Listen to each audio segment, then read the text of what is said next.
Hey everybody, what's going on? Mr. Tony of the Dead here, and I have another movie review for everybody out there. And this one's going to be on Beyond Terror. This is from Cauldron Films, and it's directed by Tomás Aznar. This movie is about this group of degenerates, and they end up causing a lot of crime and everything, and they take these two people hostage, and then on their way, their journey, they get stranded in this remote kind of church. And the supposed thing with this church is that in the catacombs in the church, there's treasure and all this stuff. So they go there and they're trying to find treasure, and things happen. Movie came out in 1980 and it's 83 minutes long.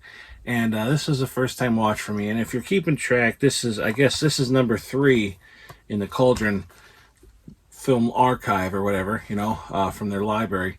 But Beyond Terror, it's kind of I don't know. It's very strange in a way. I don't know if strange is the word, but it starts off with a girl. She just, she's meeting this guy, and I guess they're just meeting up for sex, but she doesn't want him to think she's a whore because he wants to go to a hotel.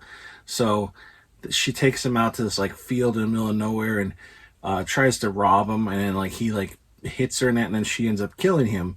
And it's okay, there's the start of that. And then the next thing you know, she's with these other people who are drinking and everything, and then they go in this little restaurant. They're gonna rob everybody in there, and things happen, and they're oh no, the police are coming. I guess I don't know if somebody called the police or the police are just on their way there. I don't know, but then things get messy because they kill basically everybody in there and the police. So now they're really in trouble, and they take these two people hostage.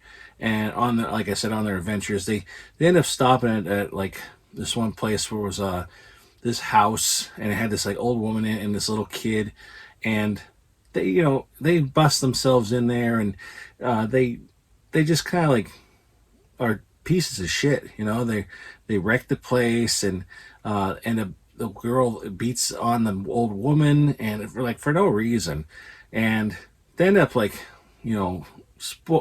guess it's a spoiler in a way, but not really. Still soon in the movie, the place goes up in flames. They set the place on fire, and they basically kill the old woman and the little boy in there. And there was a dog in the beginning that attacked them in the yard, and they shot the dog. People are a bunch of scumbags. They have no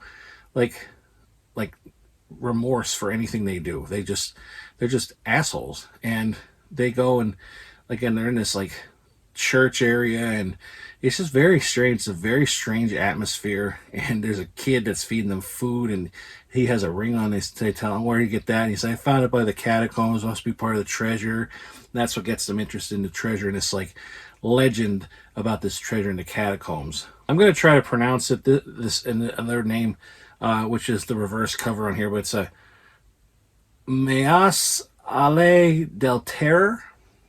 No idea. I have no idea if that's right, but it's, different, other title for it. Says it's a lost gem that is long overdue for rediscovery, never available on home video in the United States. It makes its worldwide Blu-ray debut from Cauldron Films. 4K scan from a camera negative that has been restored to its original grim glory. So it has it's co-written by Juan Piquer Simon, who with Pieces and Slugs. So there's an interesting thing. The early 80s hybrid unfolds like a homage to Armando de Osorio's Tombs of the Blind Dead by way of Mario Bava's Rabid Dogs. Now, I get the Tomb of the Blind Dead because in the tomb there's a bunch of mummies, or dead. They're supposed to be mummies, but they're not really mummies, and they are in a way. They're not like the mummies in Egypt where they're wrapped up and everything, like a different type of mummy. But the movie was okay. I wasn't blown away by it or anything. The Crimes of the Black Cat, the other one from Cauldron Films, was fantastic, even though it looked not too great. But Beyond Terror looked amazing. It looked and sounded great. You had to read the captions, of course, so if you're not into that, sorry, but I don't mind that. I actually would rather that if there's voiceover dub. I'd rather read the captions. It looked great, sounded great, captions were fine. like I always check. The movie was just okay. I wasn't blown away by it, like I said. It was just, I guess I get the story and everything, but it's just, it wasn't great. I don't know. I just didn't really like it as much as I wanted to. The way it sounds and everything sounds great, but the people, you're not supposed to like them, and it's terrible. They're terrible people, and they played their parts great. One thing I didn't like is like there was a lot of off-screen kills. Like somebody went away, and then like the next thing you know, they found them dead, and like I don't really like that. I don't mean off-screen kills where it's like you see the knife coming down or something, and then like and then blood on the wall or something. Like sometimes those can get annoying, but sometimes those are great the way they are. But this, it was like you didn't even see them get attacked or anything. They're just dead, and that's kind of like, I guess, cheap in a way. It's like, I don't care. Why is he just dead? Like, I want to see what happened, or at least a cutaway would be even better. But and then another problem I had was the mummies. Like, they looked cool. They had spider webs all over them. Of course, everybody tries to stand as still as they can, where you can kind of see them moving a little bit, like a little jitters. But that's forgivable because everybody, moves a little bit. It's hard to stand still when you're shooting a movie. I guess it's just kind of hard. It's hard to do that. Hard to do that on your own. But like, you could obviously tell that these are things were going to come to life. It's like, okay. But then the thing that bothered me was that their hands, like, these things are like old and mummified and spider webs and all this shit, but their hands were normal. Their hands were normal looking. And I was like, now how the hell is that? That's like, you couldn't have covered their hands up. I don't know. But that just kind of like was a cheap to me too. You know what I mean? Like why couldn't they cover them up with something? Like, even like with spider webs and stuff like that. I don't know. But I don't know. It was an okay movie. I wasn't blown away by it. I definitely think that people are going to like this. I think it was, like I said, it's a really cool addition, and that like 4K restoration from the camera negative.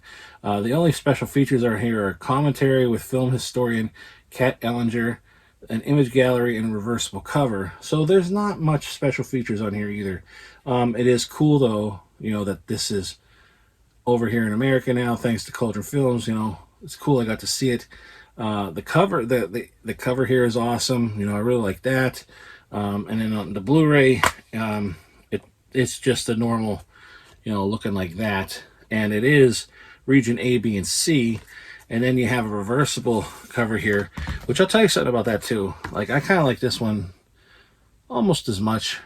It's almost the same, except the background's a little different, but it has the title differently there. They're both cool to me. I kind of like the one with the mummies in the background, the bikes and that. But yeah, it's a cool cover and everything. I don't know what it is though, but every time I try to put this back in, this looks all folded up, and it took me forever. I'll fix it afterwards, but this took me forever to fix. I don't know if that's what, I mean, it's obviously moisture or something, but like, I just cannot fix it, and that drives me crazy. That's not like, that's something that's going to happen to everybody. Maybe it does, maybe happen to you, but that's driving me crazy with this. But so that's a negative on the case. I don't know, but yeah, I wasn't blown away by it. Cool atmosphere though, cool story.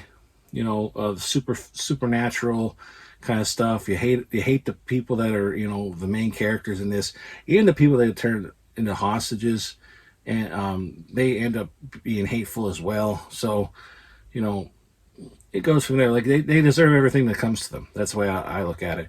But I don't know. I think it was just kind of bleh. I don't know. Just didn't really care for it. But that's all I'm going to say. It's 83 minutes.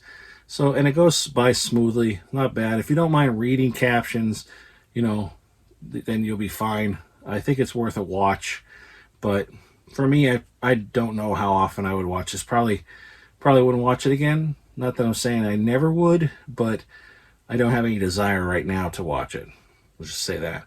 But maybe I'd give it another look at in the future, just to be like, hey, I wonder if I watch it again, It would be a different experience. Sometimes you need to do that, watch a movie 2 or 3 times. But yeah, Beyond Terror, it's kind of a for me.